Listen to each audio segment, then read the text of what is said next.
Dear students, हम लोग आज बिहार बोर्ड की क्लास 10th की इंग्लिश बुक की एक बहुत ही बेहतरीन और खूबसूरत poem thinner than a crescent इसके बारे में पढ़ेंगे। इस कविता के अर्थात इस पोएम के रचयिता हैं विद्यापति। ठीक है, तो आइए छात्रों देखते हैं सबसे पहले हम लोग इनके इंट्रोडक्शन को।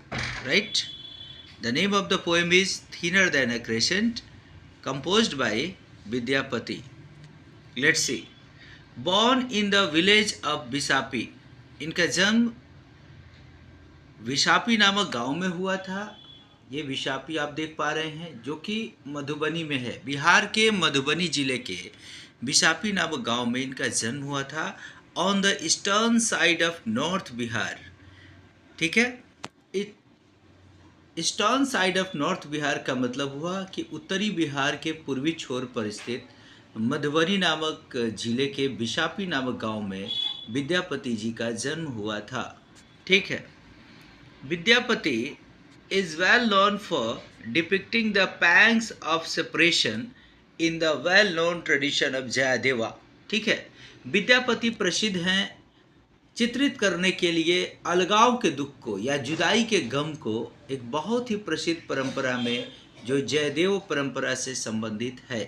ठीक है, जयदेव नाम के कवि थे जिन्होंने अलगाव के दुखों को अपनी कविताओं में प्रस्तुत किया और ये भी कमोबेश वैसे ही चित्रित करने के लिए जाने जाते हैं।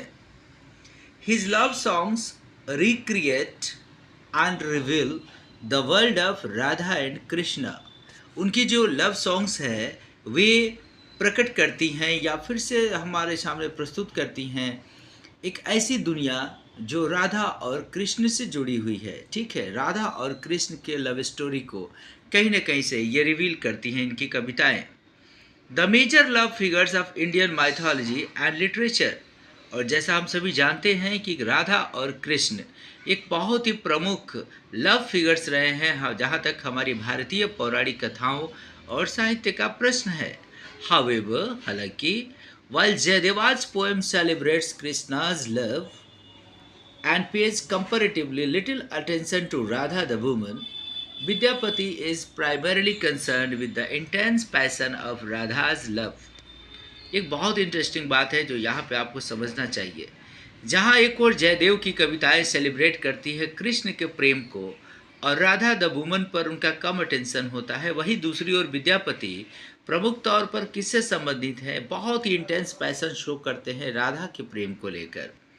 Eight once sensuous and sensual, descriptive and dramatic, Vidyapati songs range beyond the mythological only to find their place in the heart of a human lover whose dreams and desire never die.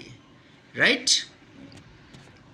हम अगर देखें तो एक ही साथ इनकी जो कविताएं हैं वो सेंसुअस भी हैं, हमारे सेंसेस को टच करती हैं, अपील करती हैं, डिस्क्रिप्टिव भी हैं, ड्रामेटिक भी हैं। और विद्यापति के सॉन्ग्स का जो रेंज है वो न सिर्फ हमारी पौराणिक कथाओं तक है बल्कि वो स्थान बनाती है एक ह्यूमन लवर के हार्ट में, दिल में, जिनके सपने, जिनकी इच्छाएं कभी मरती नहीं हैं। Whose sighs and cries never end, जिनकी चिंताएं, जिनकी चीखें, जिनकी आहें कभी खत्म नहीं होती। The present poem is in the form of a report from a friend of Radha to Lord Krishna. ये जो पोएम है एक रिपोर्ट के फॉर्म में है जो राधा के एक मित्र के द्वारा लॉर्ड कृष्णा को समर्पित किया गया है। Report. The Lord has had no occasion to meet Radha for some time. इस कविता के अनुसार प्रभु को कुछ समय से राधा जी से मिलने का वक्त नहीं मिल पाया है। The young girl took this to heart. और इसको राधा द यंग गर्ल, एक युवती लड़की के रूप में राधा ने इसको दिल पे ले लिया। Consequently, इसके परिणाम स्वरूप her health began to fail. उनके स्वास्थ्य भी काफ़ी खराब हो गया।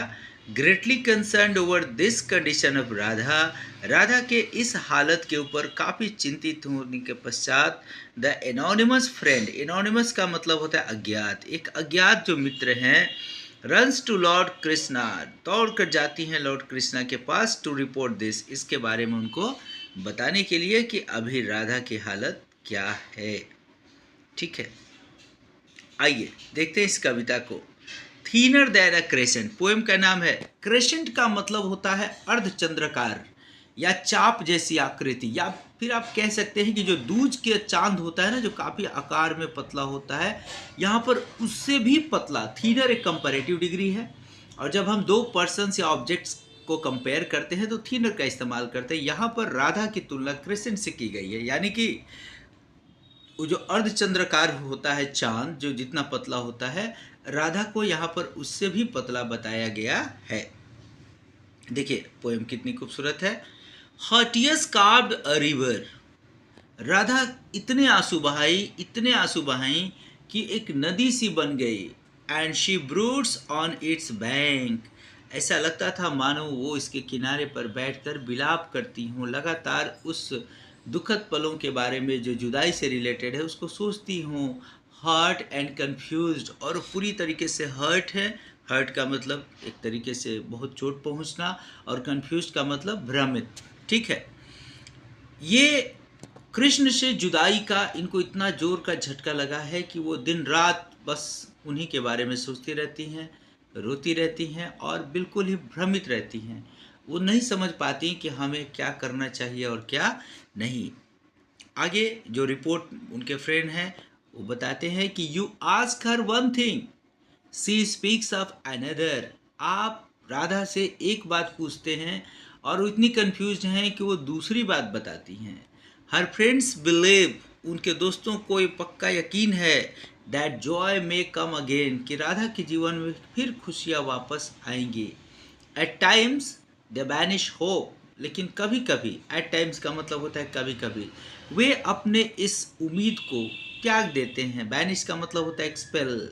ठीक है, वो लगता है जैसे उसके पास अब कोई उम्मीद बची नहीं है। एंड सीज टू केस, और इस बारे में सोचना वो बंद कर देते हैं। फिर उनके फ्रेंड का स्टेटमेंट लॉर्ड कृष्णा के नाम, जब उन्होंने कहा O Mahadeva, I have run to call you, अरे माधव, ओ माधवा, सॉरी बेटा, महादेवा नहीं, O Madhava, I have run to call you, हे माधव, मैं यहाँ दौड़ के आई हूँ तुम्हारे पास। Radha each day grows thinner, Radha दिन प्रतिदिन और भी पतली होती चली जा रही है। Thinner than the crescent in the sky, उसकी हालत ऐसी हो गई है कि जो आसमान में चांद दिखता है दूज के दिन, वो उससे भी पतली हो गई है।